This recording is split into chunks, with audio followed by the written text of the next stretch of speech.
సాధారణంగా యుద్ధం అంటే సరిహద్దుల్లో సైనికులు తలపడతారు. కానీ ఇప్పుడు యూరప్లో మాత్రం వింతైన మాటల యుద్ధం మొదలైంది. ఒకవైపు రష్యా క్షిపణులతో ఉక్రెయిన్పై విరుచుకుపడుతోంది.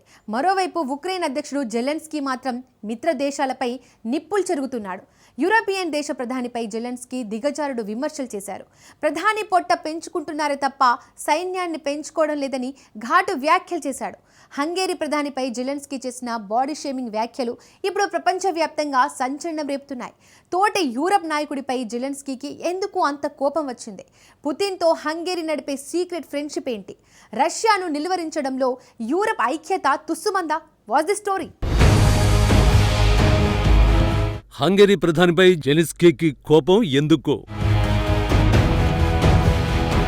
అబుదాబి చర్చలు ఎందుకు విఫలమయ్యాయి? ఉక్రెయిన్ యుద్ధం మరికొన్నేళ్లు సాగుతుందా?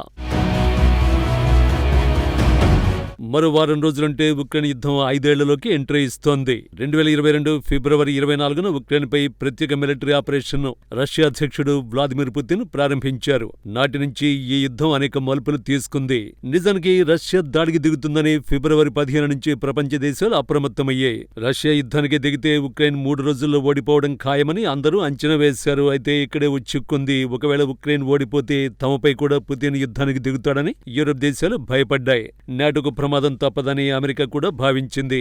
అందుకే ఉక్రెయిన్కు మిత్ర దేశాలు అండగా నిలిచాయి, భారీ ఎత్తున ఆయుధాలను ఇచ్చాయి. నిజానికి రష్యా దాడిని ప్రారంభించే సమయానికి ఉక్రెయిన్ వద్ద పరిమిత సంఖ్యలో ఆయుధాలున్నాయి. సైన్యం కూడా తక్కువే. అందుకే 3 రోజుల్లో ఉక్రెయిన్ ఓడిపోవడం ఖాయమన్న అంచనాలు వెలువడ్డాయి. కానీ మిత్రదేశాలు ఉక్రెయిన్కు భారీ ఆయుధాలు ఇచ్చి రష్యాను కట్టడి చేసేందుకు ప్రయత్నాలు చేశాయి. తమ వద్ద ఉన్న ఆయుధాల్లో సగటున 40% ఆయుధాలను యూరప్ దేశాలు ఇచ్చాయి. దీంతో 3 రోజుల్లో ముగుస్తుందనుకున్న యుద్ధం 4 ఏళ్లను పూర్తి చేసుకుంది. అయితే ఈ యుద్ధంలో ఉక్రెయిన్ మాత్రం రష్యాను అడ్డుకోలేకపోయింది. దాదాపు ఉక్రెయిన్లోని 20% భూభాగం రష్యా ఆక్రమించుకుంది.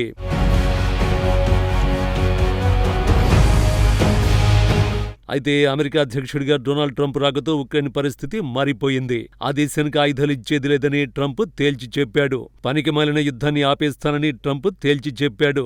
అయితే ట్రంప్ బెదిరింపులకు, వార్నింగ్స్ కు ఉక్రెయిన్ అధ్యక్షుడు జెలెన్స్కీ భయపడ్డాడు. అందుకే ట్రంప్ చెప్పేది వినడానికి సిద్ధమయ్యాడు. అయితే రష్యా అధ్యక్షుడు పుతిన్ మాత్రం వెనక్కి తగ్గడం లేదు. పైగా యుద్ధ భూమిలో రష్యాది పైచేయిగా మారింది. మరోవైపు అమెరికా సాయం నిలిచిపోవడంతో పూర్తిగా యూరోపియన్ యూనియన్ ఈయూపై జెలెన్స్కీ ఆధారపడాల్సిన పరిస్థితి ఏర్పడింది. అయితే ఉక్రెయిన్కు నిధులు, ఆయుధ సాయం చేసేందుకు యూరప్ రెడీగా ఉంది. కానీ అందులో ఓ దేశం మాత్రం ఉక్రెయిన్ సాయానికి అడ్డుపడుతోంది.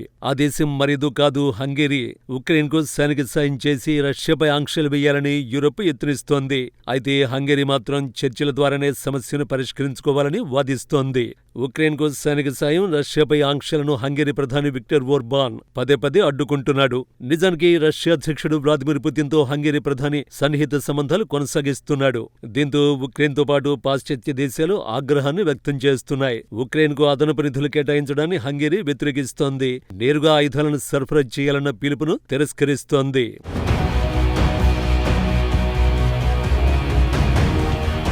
సొంత ఆర్థిక స్థిరత్వం, ఇంధన భద్రతకి హంగేరీ ప్రాధాన్యమిస్తోంది. తమ వైఖరి కేవలం వాస్తవిక దృక్పథంతో కూడినదని ఓర్బన్ సమర్థించుకుంటున్నాడు.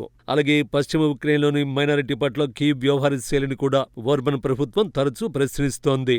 ఉక్రెయిన్కు నిరంతర సైనిక, ఆర్థిక మద్దతు అవసరమైన కీలక సమయంలో హంగేరీ అడ్డుపడ్డంతో అధ్యక్షుడు జెలెన్స్కీ అసహనాన్ని వ్యక్తం చేస్తున్నాడు. హంగేరీ ప్రధాని విక్టర్ ఓర్బన్ పై తీవ్రస్థాయిలో విరుచుకుపడ్డాడు. ప్రాంతీయ భద్రత కంటే ఓర్బన్ దేశీయ రాజకీయాలకే ఎక్కువగా ప్రాధాన్యమిస్తున్నారని జెలెన్స్కీ ఆరోపించాడు. పోనీ సొంత దేశంలో అయినా ఓర్బన్ మిలిటరీని పెంచుకుంటున్నాడా అంటే అది లేదని ఉక్రెయిన్ అధ్యక్షుడు మండిపడ్డాడు.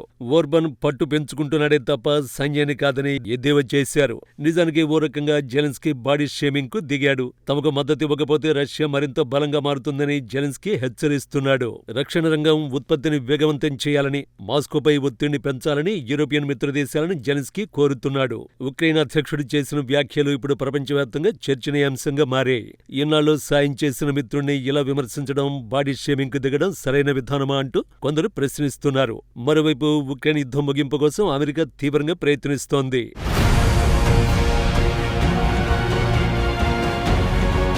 అమెరికా అధ్యక్షుడు డొనాల్డ్ ట్రంప్ టీం ఆధ్వర్యంలో ఉక్రెయిన్, రష్యా బృందాల మధ్య అబుదాబిలో 2 రౌండ్ల చర్చలు జరిగాయి. కానీ ఈ చర్చలు ఎలాంటి ఫలితాన్ని ఇవ్వలేదు. రష్యా ఆక్రమించుకున్న భూభాగాలను వదిలేయాలని జెలెన్స్కీ పట్టుబడుతున్నాడు. ఆక్రమిత భూభాగాలను వదిలేది లేదని రష్యా తెగేసి చెబుతోంది. దీంతో చర్చలో ఎలాంటి పురోగతి కనిపించడం లేదు.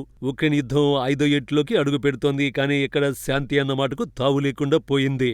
ఒకవైపు రష్యా మొండితనం, మరోవైపు అమెరికాలో మారిన రాజకీయ సమీకరణలతో ఉక్రెయిన్ భవిష్యత్తు ప్రశ్నార్థకంగా మారింది. సహాయం చేయాల్సిన మిత్రదేశాల మధ్య ఇప్పుడు పొట్ట చుట్టూ మాటల యుద్ధం నడుస్తోంది. వ్యక్తిగత విమర్శలు, బాడీ షేమింగ్ వ్యాఖ్యలతో జెలెన్స్కీ తన అసహనాన్ని ప్రదర్శిస్తున్నాడు. కానీ క్షేత్రస్థాయిలో రష్యాను ఎదుర్కోవడం జెలెన్స్కీకి కత్తి మీద సాములా మారింది. అబుదాబి చర్చలు ఆశించిన ఫలితాన్ని ఇవ్వకపోవడం చూస్తుంటే ఈ యుద్ధం మరికొన్నేళ్లు సాగేలా కనిపిస్తోంది.